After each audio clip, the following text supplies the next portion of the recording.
Hello, I am Nina Watson. I will be concluding panel one's presentation.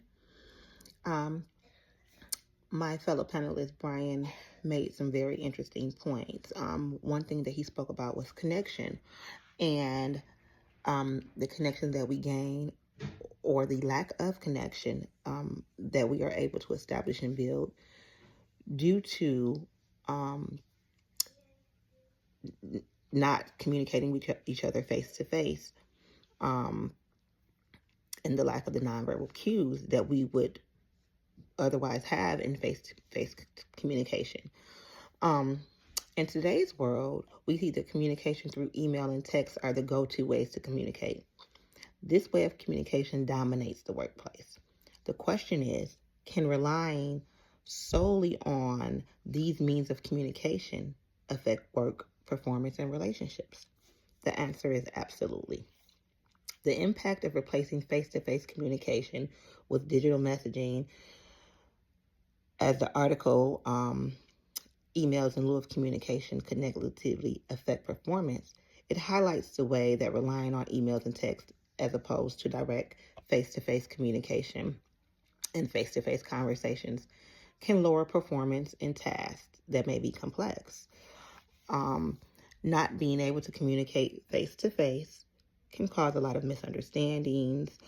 Not being able to receive immediate feedback because you're emailing or messaging, you can't just raise your hand and ask for clarity. If those things affect the workplace environment, it also the article also highlights how it it doesn't allow for very much relationship building when you are not dealing with one another face to face. The article points out how the absence of nonverbal cues such as tone and facial expressions often lead to misunderstandings. Communicating through these messages contributes to less collaboration and less engagement. My second article is chromatics and proxematics, and those both speak about the time. For example, the definition of chromatics is the study of how time affects communication, while proxematics is the study of how people use space in communication and how physical distance affects interactions. It is very important that we figure out ways to communicate to leave less room for misunderstandings, especially when we are working together, when we are working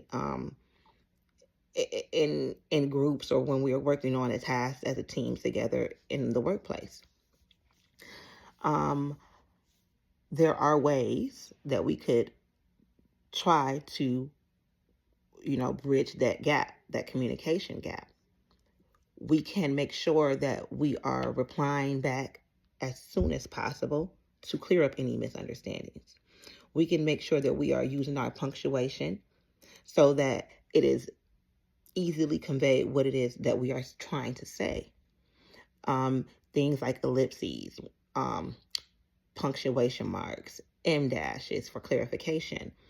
These things are important when communicating virtually because, as I stated before, when we communicate through messaging, it leaves a lot of room for things to be misconstrued. So using our punctuation, even using exaggerating letters, like we might say, so today was a good day, and we might use 4 or 5 O's to carry it out. I am so excited, things like that, to kind of convey the message to the person who is receiving the message. It is so very important that we figure out ways to communicate with one another through email and text, since these are the new day ways of communication.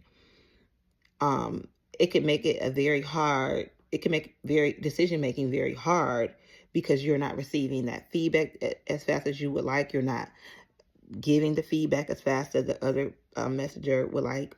So, yeah, I think that it is very, very important to figure out ways to connect nonverbal cues through email and messaging. This concludes Panel 1's presentation. Thank you so much.